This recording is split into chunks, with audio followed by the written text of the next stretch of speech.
Prosseguindo no estudo de história de Israel, vimos como no tópico anterior, como o apóstolo Paulo conclui ali em Gálatas 4, versículo 29 a 31, nesse período que nós estamos estudando, ok? Mais ou menos nesse período que foi escrita a carta aos Gálatas, eles estão lendo nesse período. E eles estão lendo o seguinte, olha, uma palavra dura. Israel, ele vai ser lançado fora, assim como o filho da escrava, Hagar, foi lançado fora, Ismael. Então essa era uma palavra pesada, mas vai se cumprir. O apóstolo Paulo certamente, claro, né, com certeza, conhecia a profecia de Jesus. Nesse período os evangelhos já tinham sido escritos, e mesmo antes disso, ele conversava com os apóstolos, com aqueles que estiveram com Jesus, e sabia que Jesus tinha anunciado a destruição de Jerusalém. E essa destruição está para se cumprir. O apóstolo Paulo tinha escrito, olha, eles serão lançados fora. Então, o que o apóstolo Paulo fez? Esse lançar fora, ele está dizendo, é a destruição de Jerusalém. Ok? Como Jesus tinha falado, né?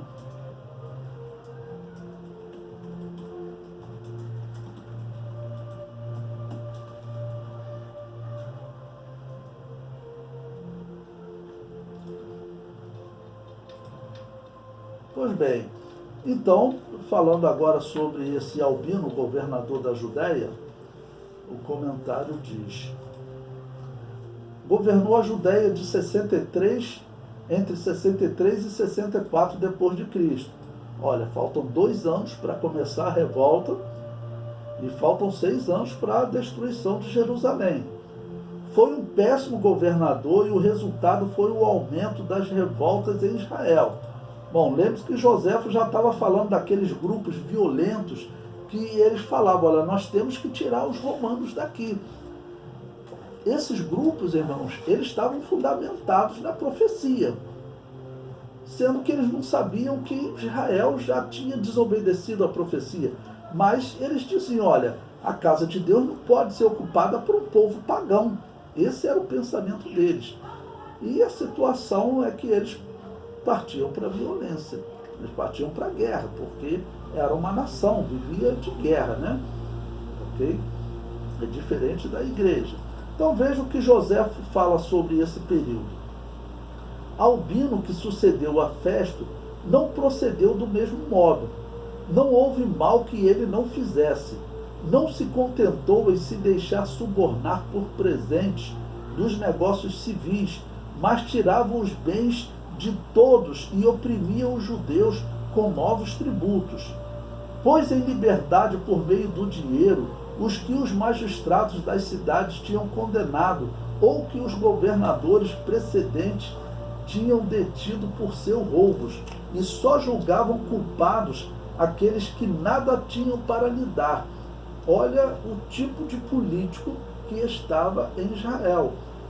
Então, estou sempre frisando para vocês, esse período nós temos que frisar isso, dar destaque a essa questão.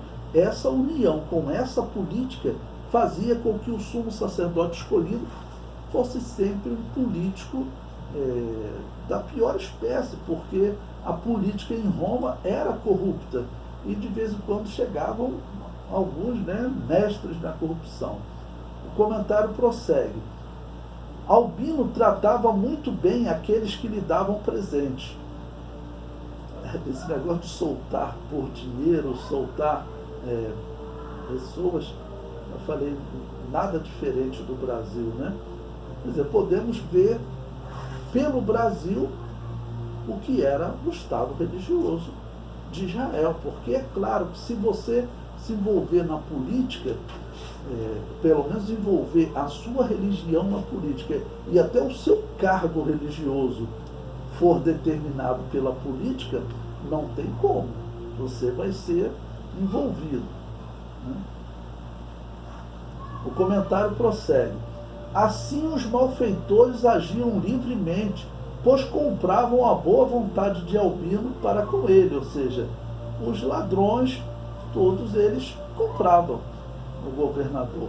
Joséfo diz: viam-se os mais destacados desses malfeitores rodeados de gente da mesma laia, e o tirânico governador, que se poderia chamar de chefe principal dos ladrões. Chefe principal dos ladrões. Servisse de seus guardas para tomar os bens dos mais fracos, que não podiam resistir às violências. Assim acontecia que aqueles que eram roubados não ousavam se queixar, e os mais ricos, de medo de serem tratados do mesmo modo, eram obrigados a fazer a corte a gente digna do patíbulo. Ou seja, eles tinham que agradar essas pessoas, fazer a corte, né, dessas pessoas que eram, né, da pior espécie. E prossegue: não havia ninguém que não tremesse sob o domínio de tantos tiranos. Todos esses males eram como a semente da escravidão, a que essa infelicidade depois se viu reduzida. Ou seja, Flávio Josefo está dizendo, olha, a destruição que virá, ela ocorre por causa dessa corrupção, que tinha como líder o líder religioso de Israel, num determinado momento, okay? Que era da pior espécie. Mas tirava aquele, só botava um político que sabia controlar mais o povo, porém era um político. Religiosamente, em termos de profecia e povo de Deus, Israel inexiste. É por isso que a profecia compara ele a ossos sequíssimos. O comentário prossegue: quando Albino tomou conhecimento da nomeação de Gécio Floro para o substituir, ele se aproveitou do momento para mostrar um pouco mais da sua corrupção e ganância. Ou seja, vamos substituir, veja o que Joséfo vai dizer. Quando Albino soube que Gécio Floro vinha para substituí-lo, pareceu querer obcecar os habitantes de Jerusalém. Assim, mandou trazer todos os prisioneiros, condenou à morte todos os que realmente eram culpados de crime capital, mandou para a prisão os que lá tinham sido postos por faltas leves, e depois lhes deu a liberdade a troco de dinheiro.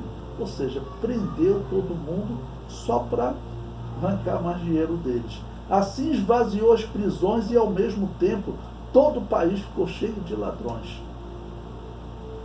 Bom, então surge Gécio Floro, né? Governador da Judéia.